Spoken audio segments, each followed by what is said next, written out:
your AI questions. Is it a sin to use AI? I don't know, is it? No, that's okay. Is that right? I AI feel like I'm sinning. AI knows some stuff. Because I printed it up and it was just because I couldn't come up with my own questions fast enough, so I cheated. No, that's not cheap. I have hardly even looked at the actual questions. But, Where do you start, verse 37? I think, well, might as well review a little bit. John chapter 7.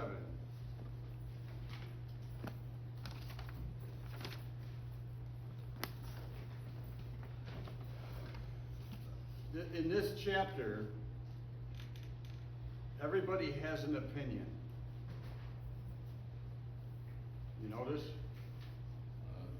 Sometimes. Look through go through the chapter, and you'll see everybody has an opinion about Christ, of who and what, who he is, what he isn't. And if you skim through it, here, let's open up in a word of prayer. Father, thank you for your word. Thank you for everyone who came out today. It's a nice day today. And just pray, open up our hearts and enlighten us. In Jesus' name. Just kind of skim through chapter 7. I was thinking about this morning. And there's so many different opinions. Let's review. Starting in verse 1, right? Chapter 7. Remember, he's been in Galilee for about 6 or 7 months because he doesn't want to go to Judea because he knows they're trying to kill him already. And why were they trying to kill him? Remember why they were. Remember, he did something on the Sabbath. He healed the guy. So, but for that reason, they were trying to kill. They had other reasons too, but they hated him for doing a miracle on the Sabbath. Think about how crazy that is. Right? So Jesus stayed up in Galilee. See, after this is verse 1. Jesus went around in Galilee, purposely staying away from Judea, because the Jews there were waiting to take his life.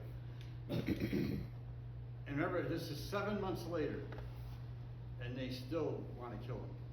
So they didn't, they're probably hearing reports that he's up in Galilee, living there, and he's probably doing more miracles.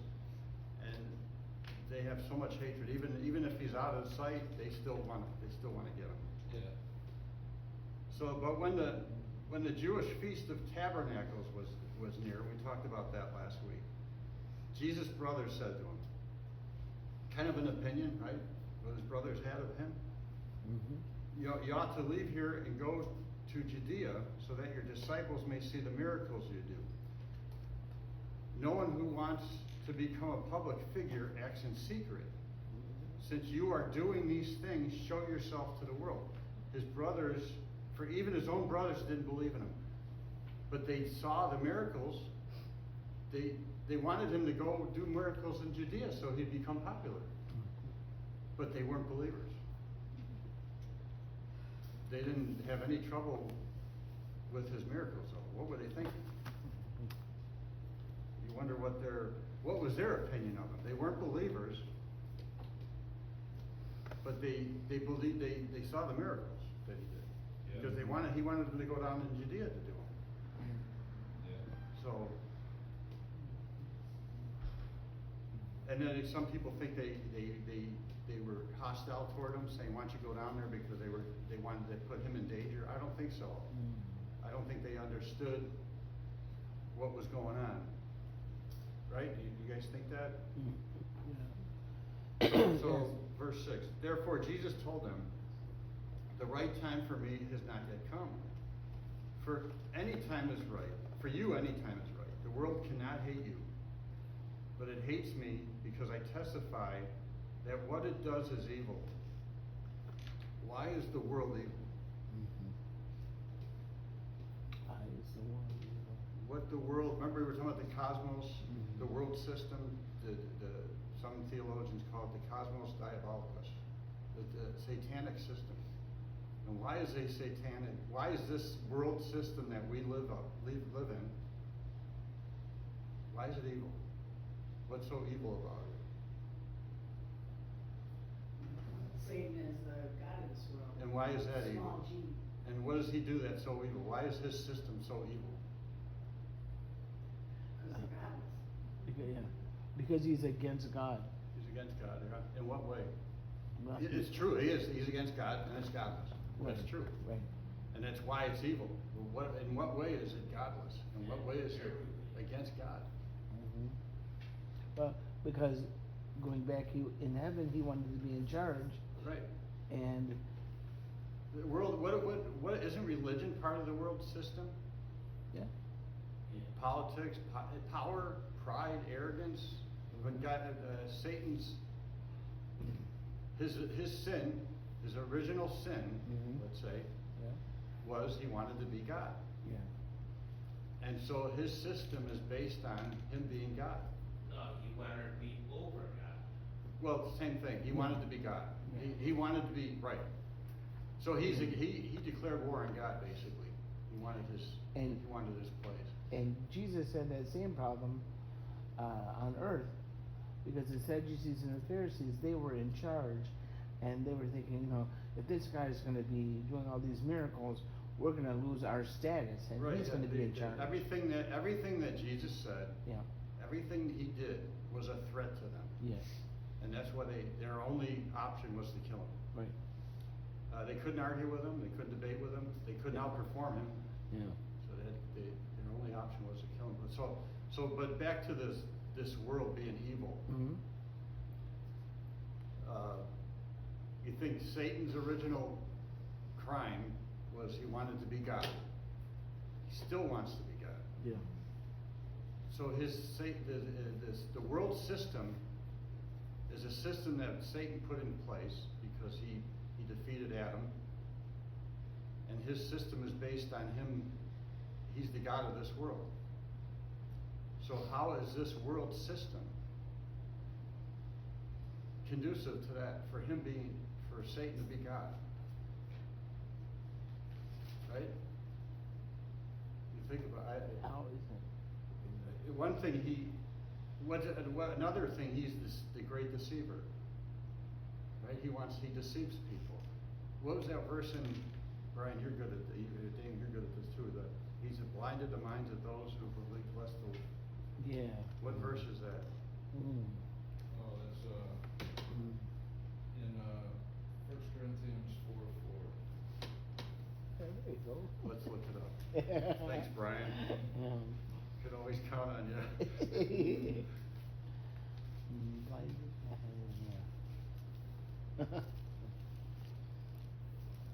Let's see if you're right. Yeah. 1 Corinthians 4:4, right? You said? Yeah. Mhm. Or did I mean to say 2 Corinthians?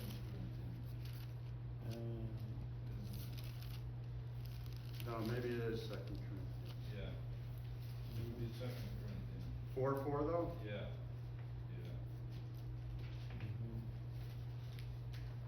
Yeah. Okay, that's it. Yeah, second, not third. I think this is a good way of looking at the satanic, or the world that we're born into. So I'll read it. 2 Corinthians 4:4. The God of this age has blinded the minds of the unbelievers, Right. so that they cannot see the light of the gospel of the glory of Christ, who is the image of God. And remember, part of the satanic system is religion. Mm-hmm. So Satan uses religion, whatever that religion might be. Sometimes it's Christian religion, Right. to blind the minds of unbelievers. Yeah. Yeah. And Yeah. that's why along with that, doctrine is so important. Right. When we think of like the supremacy of Christ. Right. I mean, But so religion. Why is religion so deceptive? To borrow a phrase from Josh McDowell. It's man-made. Yeah. To borrow a phrase from Josh McDowell, people that are not Christian, Trinitarian Christian, that are following Jesus, Yeah. and are not saved, They have, the only problem is they have their ladder up against the wrong wall. Right. Yeah, what does religion do? What does religion tell you? When you hear the word religion, what does that make you think? Man-made. Man-made. Yeah. Usually it has to do with conforming to something. Yeah, conforming to what? Religion, you're trying to conform to what? Yeah, it's not transform, but conforming to what religion tells you. And what does it tell you? Rules What and does religion tell you? A lot of rules and regulations. And why those rules and regulations? Why? Why do people do good? Why do people become religious and try to be good people? Because they think by works they can accomplish. Yeah. By works, right? And accomplish what? What are you accomplishing in religion? What are you trying to do? They figure they're righteous if they do good works. Yeah. Righteous before who? God, right? Yeah. That's what religion is. Yeah. You're trying to earn your way to heaven. Yeah. That's any religion. You can call it name any religion you want. It doesn't have to be Christian. It could be Muslim. It could be Yeah. Buddhist. Could be anything. Yeah. In fact, Buddhism, it's not even a god. You're trying to reach karma. Yeah, you're your own by God. your ability, by your own ability. It all relies on you. Everybody's a little God. Right. You can do it yourself. That's the satanic system. You can do it yourself. You don't need God. You can earn your way to heaven. And what's Christianity? It's the opposite. Yeah. Romans You can't 12. do it yourself. Romans you 12 need someone stronger than you to help. Without him, we can do nothing. Without Christ, we can. And Christ, Yes. Jesus even says that later on. Yeah. I don't come here on my own. Everything he got was from the Father. So he doesn't even rely on himself. So that's the opposite. That's the main, most powerful weapon in Satan's arsenal Yeah. is religion, Yeah. because it's the great deception. And when you look at the big Christian religions, they use all the Bible, they use Christian terms, so that makes it even more deceptive. But that makes people think that you can earn your way to God's love and Yeah. by doing this, doing that, and Christianity is the exact opposite. Yeah. God does everything for us, and we just receive God's gift to us. We receive it, and that religion says, no, you have to do this, you have to do that. Mhm. That's probably a part of it, and that's why it's evil. That's why it's a gift. Yeah. That's why You have to salvation do is a something gift, for it. right? Yeah, All you have to do is receive it. that's right. Everything we get from God is a gift. Yeah. Everything. We don't earn anything. We get rewards, right? We earn rewards. Mhm. But even that, we earn rewards by fulfilling God's plan in our life, and He gives us spiritual gifts. And we each get spiritual gifts, and when we're walking with Him, those spiritual gifts come out. So in a way,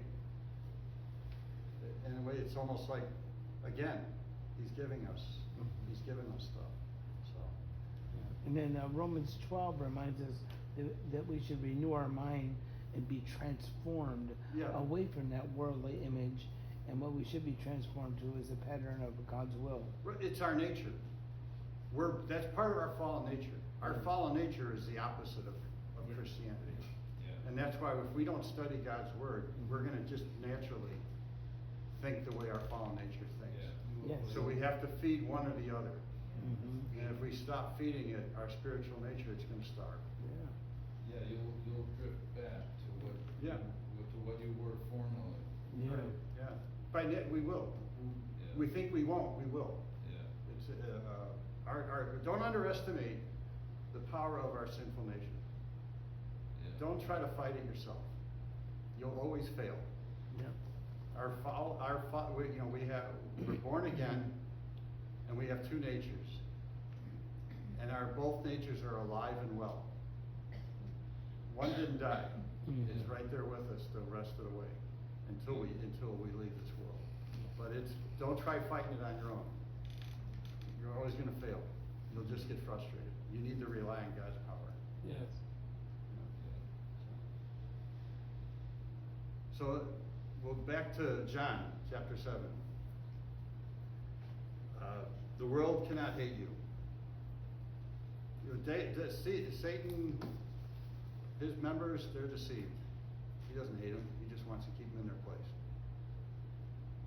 The world cannot hate you, but it hates me because I testify that what it does is evil. You go to the feast. I am not yet going. Remember you brought that up last week, that he used the word yet. I am not yet going. That's right. But that's not in that's in the earlier manuscripts, that the word yet, they added that in, I think. Yeah, a lot of them say, it sounds like that, he said he wasn't going. Right, he probably meant that, but sometimes these translators try to help out by adding their own words. Well, yeah, but he never lied. No, he never lied. And so, if he said he's not going, Yeah. and then he doesn't go, well, that's one thing. But But as a human being, he could change his mind without lying. Yeah, I think he just didn't wanna be with them. No, he couldn't go with them. No, they were hypocritical, they didn't believe.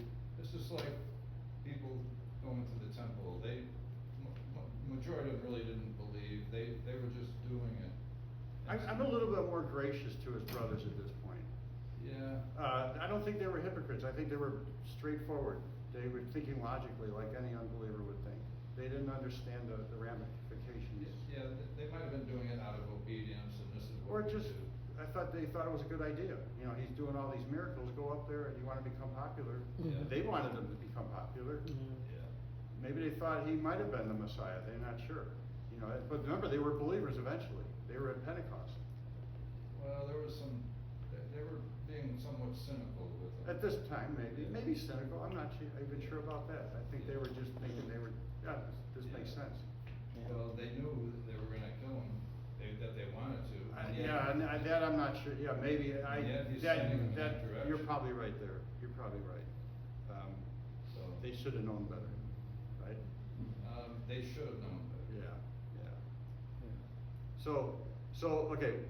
But that we word have to, yet. So but we have to be careful not to have an opinion or a conjecture. We have to stick to what it says in the Bible. right, it's just, but when it doesn't, it's not conclusive, Right. then, I don't think there's anything wrong with just trying to figure it out and think about it. Like- It's not like I'm not even sure, I'm not being Right. dogmatic about Right, it. right. But I know that we know that it was a happy ending for his brothers because they did Yeah. eventually. Because they were all believers. saved, and James was the head of the church in Jerusalem. Right. After the 48 council, and it all corrected, but right now it's kind of messy. At this point.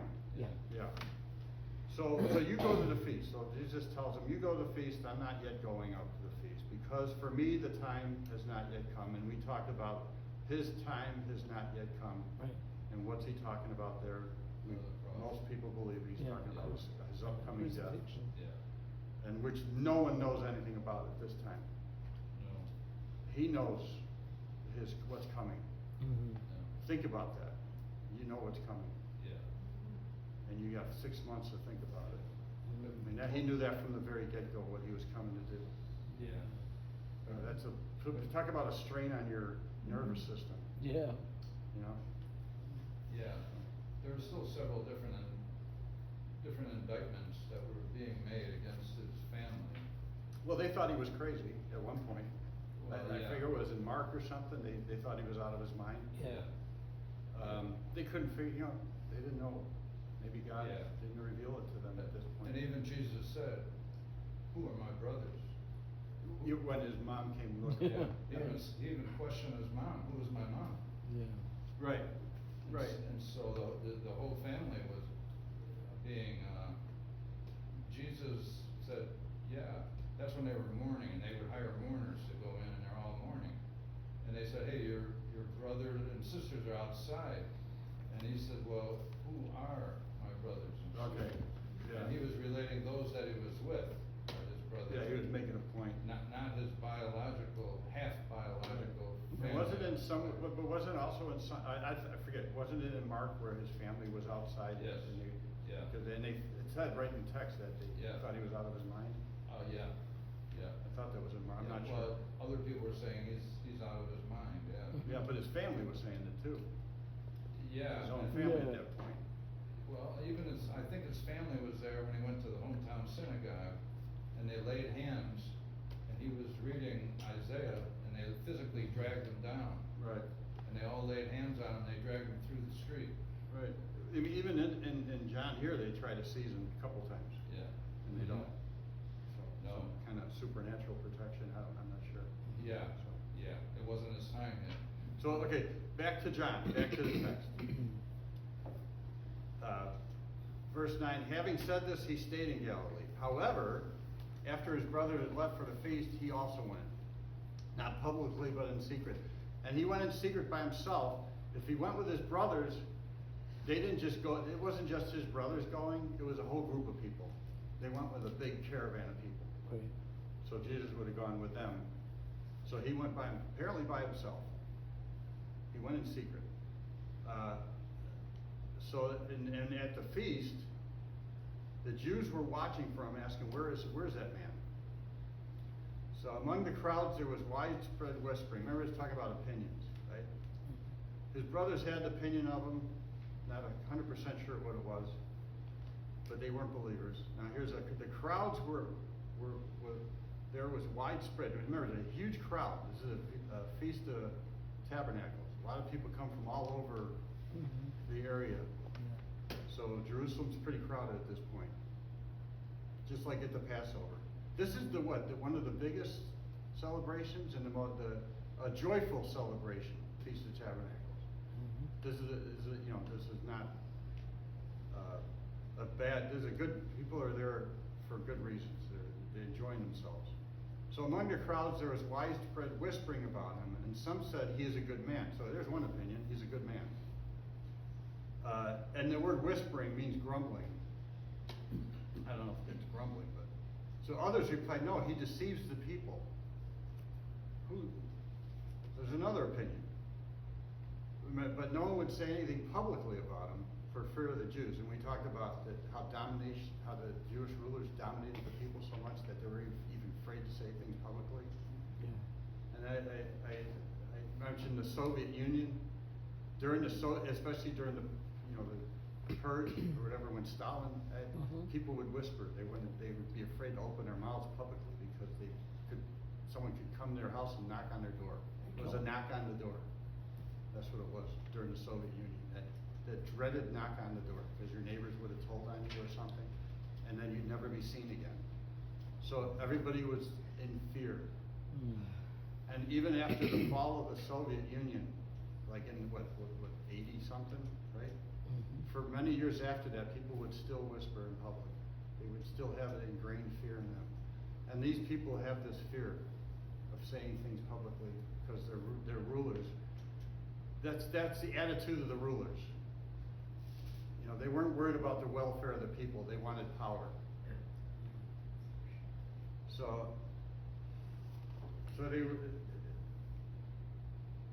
the crowds, this is the crowds. He's a good man. But no, he deceives the people. I wonder where they came up with that. Maybe it was from the influence of the rulers that they thought he was deceiving the people. Because he healed on the Sabbath, so maybe they were just, he broke the Sabbath. Maybe where those opinions came up. But he's a good man. Lack of understanding and not knowing. There's a lot of things they don't know. Yeah, like that's prejudice. Right. If I don't know or completely understand something, then I'm going to dismiss it. Right, but you'll see later on, there's a lot of things that people the crowds don't know, that the rulers did know, but they don't tell the people. Right. So not until halfway through the festival, verse 14, did Jesus go up to the temple courts and begin to teach. So he got there maybe a few days, so about halfway. It lasted about 8 days, the festival, so about the fourth day. So finally Jesus goes up to the temple, and it's a big area, so he just picked a spot and started teaching. The Jews were amazed and asked, how did this man get such learning without having studied? Jesus answered him, "My teaching is not my own. It comes from him who sent me." Everything that Jesus taught, he got from the Father. The Father told, "This is what you say," and Jesus said it. Directly. So, if anyone chooses to do God's will, he will find out whether my teaching comes from God or whether I speak on my own. He who speaks on his own does so to gain honor for himself. But he who works for the honor of the one who sent him is a man of truth. There is nothing false about him. This is probably a good verse for all pastors to read. You know, we check our motives. You know, is it all? You know, we all want people to think good of us. We all have egos. Are we being altruistic? Yeah. Are we doing this just for our own self-satisfaction? Or are we doing it for God? But that's each individual has to deal with that. So he says, "My teaching is not my own." Not, I guess, it comes from him who sent me. So the test of whether or not, to know that whether Jesus is right or wrong, is that if anyone chooses to do God's will, he will find out. It's almost like a promise. If you choose to do God's will, God will let you know whether that person is from God or not. So it comes down to you, basically, what your attitude is. If you don't want to be led astray, check your own motives. You know, if you don't want to be deceived, check your relationship with the Lord, and he'll protect you. He promises us that.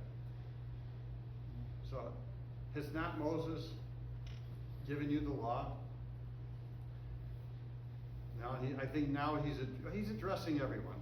I don't think he's just pointing his finger at the rulers, but this is toward everyone. Yet not one of you keeps the law. Not one of you keeps the law. Some of you, not some of you, not one of you. I don't think they wanted to hear that. So then he says, "Why are you trying to kill me?" Now I think he's talking to the leaders. And then, verse 20, "You are demon-possessed." The crowd answered, not the rulers. Right. The crowd says, as the crowd answered, "Who is trying to kill you?" As they're holding a knife over his head. Who's trying to kill you? So maybe the crowd had to know at this time that the rulers were trying to kill him, right?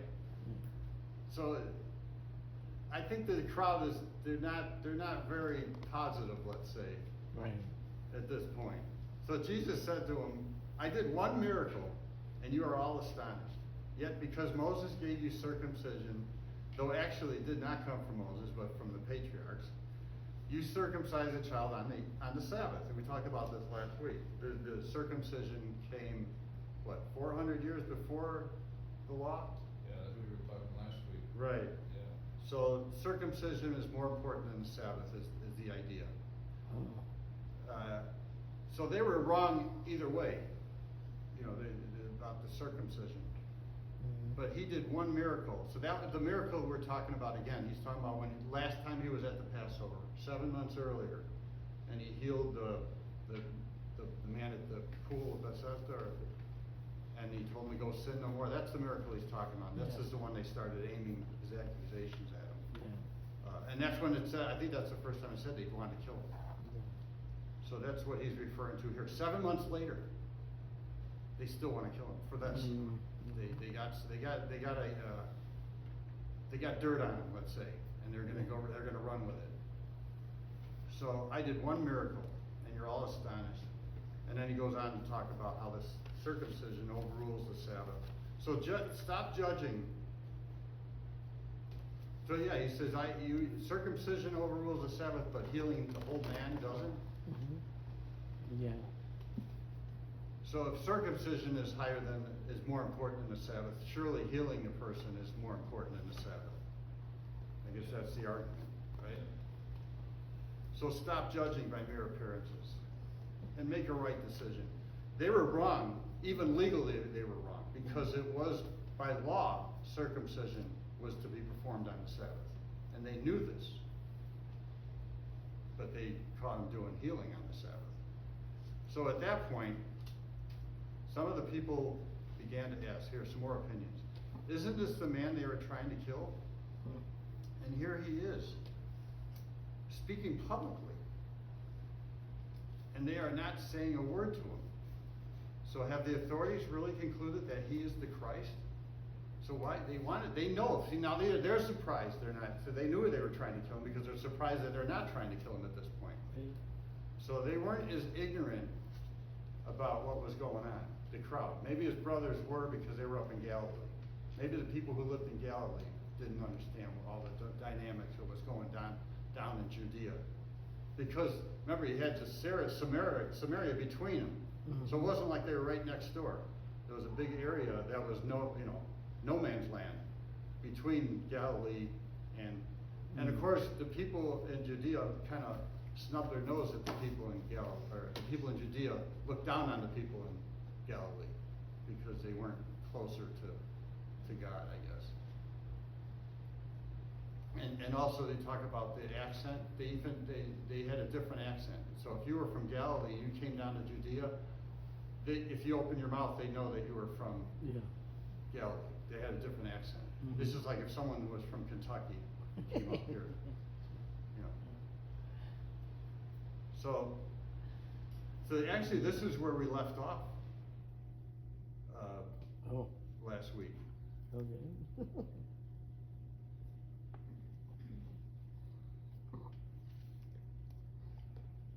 Verse 25, right? That's where I left off. Mm-hmm. So now, let me see what my notes have to say. Mm-hmm.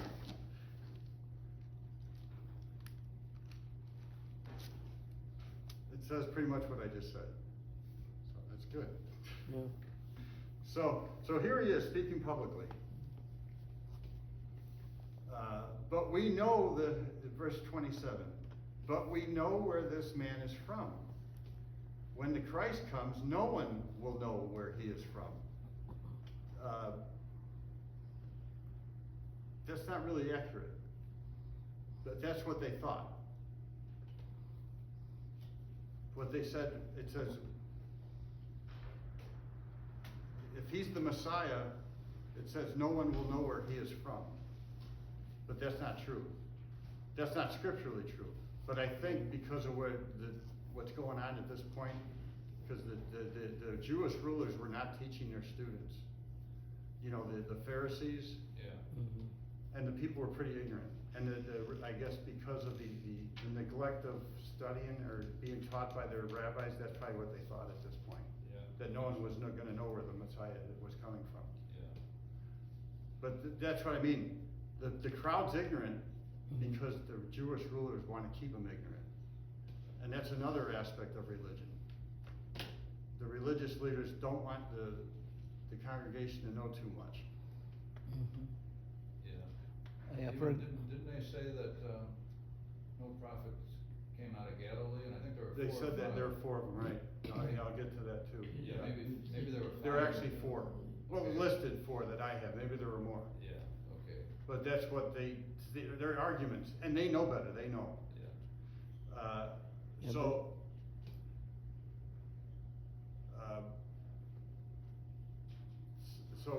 But we know where this man is from. So I believe this is the crowd speaking. So they know where he's from. Yeah. And where they think he's from.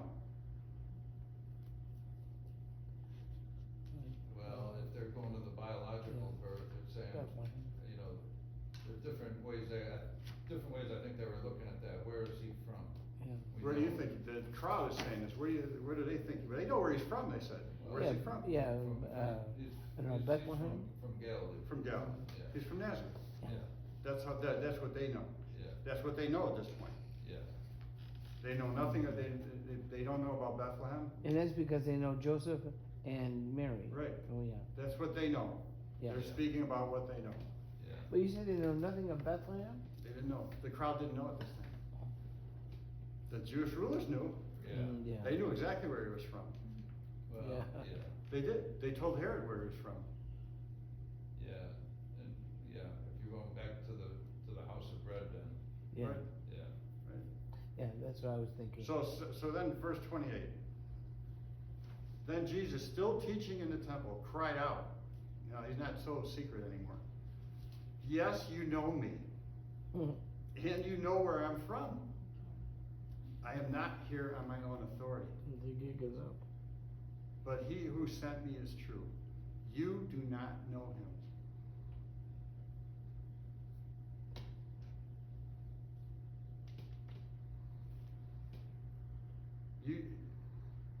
Yes, you know me, and you know where I'm from.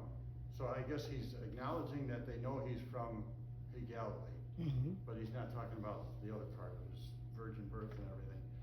I am not here on my own authority. I'm just not Jesus from Nazareth. I'm not just Joseph's son. I didn't just make this stuff up. Right? I'm not here on my own authority. You do not know him. You do not know the person who sent me. What are they thinking when he says this?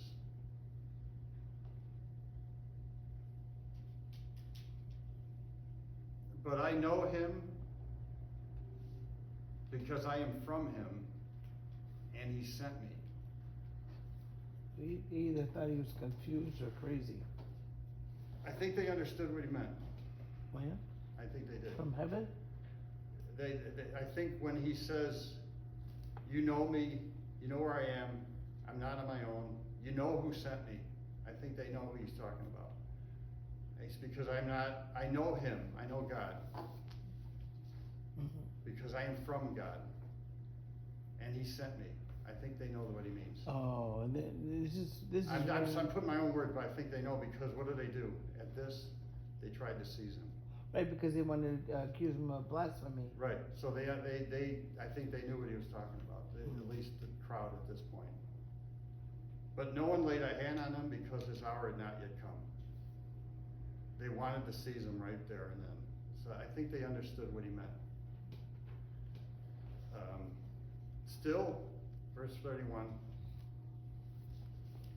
still many in the crowd believed in him. They said, when the Messiah comes, will he perform more signs than this man? And this is the big threat to the Jews now. This is the big threat to the religious leaders. In other words, what else is the Messiah going to do what this guy isn't going to do? He's got to be the Messiah. That's what they're saying. Right? What else would, if he's not the Messiah, what else would the Messiah be doing? And this is the reason we know that this is a threat to the this is it. The Pharisees heard the crowd whispering such things about him. They acted fast. Then the chief priests and the Pharisees sent temple guards to arrest him. We got to act now, because he's winning the people now. We've got to do something. So they held a quick meeting, and they sent the guards out. Normally, it probably took them a few days to do something like that. You know, we got to get a meeting together and decide what we're going to do about this guy. But they did it immediately. They got together right then and there and sent guards to arrest him. So what he said, they understood what he meant. I think they understood what he meant, just by their reaction. So, verse 32, the Pharisees heard the crowd whispering such things about him. Then the chief priests, see, they heard what they were saying. So they resolved to strike the blow at once, so as to save their religious hold upon the people. They had no scruple about destroying Christ, because they had already arranged, they had in their minds he was a blasphemer. And they were justified in their own minds what they were gonna do to him. He was a threat to their power, they acted fast. You know, they were just, they rationalized in their own mind, they were doing the right thing. So, and I'll end it real, one or two more verses and that's it. So Jesus said, I am with you only for a short time. He already knows his death is coming soon. It's not for another 6 months, but then I'm going to the one who sent me. He's going back home. He said, I am with you only for a short time. And then I'm going to the one who sent me. You will look for me. This is an interesting verse. We'll leave it here. You will look for me, but you will not find me. Where I am, you cannot come. He's talking, who's he talking to here? The crowd and the religious leaders. You will look for me. When are they going to look for him?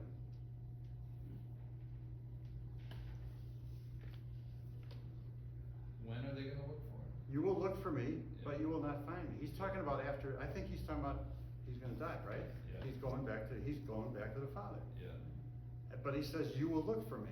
yeah. When are they gonna look for him? Right? Them specifically? Yeah. Yeah, I don't know the answer to that. yeah. I didn't get any out of any commentaries. A What lot about- of people say he's talking about the unbeliever will look for God and it'll be too late. Or what about, Yeah. what about the post-resurrected Jesus and the appearances he was making after that? Were they looking for him at that time? Nobody, it doesn't say anything in any text where anyone's looking for Jesus after the resurrection. He would come and appear to them. So then it would have to be those that are not saved. They What- denied us under resurrection, so how they gonna look for him? Right. Already, Right, they had guards posted at the tomb. Yes. They didn't, That's right, yeah. right. So it's interesting, think about this, Yeah. because I don't know the answer to this one. It said, one guy said he would soon be beyond the reach of their malice, for he would go to him and send him. Still, Jesus emphasizes his death as a return to heaven and to his former glory with the Father. And it was 6 months later that he was going to be crucified. So he's pretty much predicting his death here. Right. But I always found that when I came across this, you will look for me. Maybe he's talking about the believers looking for him, but they didn't even look for him. Yeah. In fact, they were stunned when he rose from the dead. They thought he was a ghost. They didn't believe him. Thomas wouldn't believe until he put his hands in his side. Right. Even his believers weren't looking for him. So what is he talking about here? Yeah. I don't know. Yeah. But we'll close with that. Yeah, unless if he was talking about the future, they're gonna look way in the. That's what future. some commentators say, like in the future when all hell Yeah. breaks loose, let's say, when Jerusalem was surrounded by the Romans Yes. and being destroyed, they're gonna be looking for their Christ. Yeah, because. I'm not sure about that. That's one explanation. Yeah, yeah.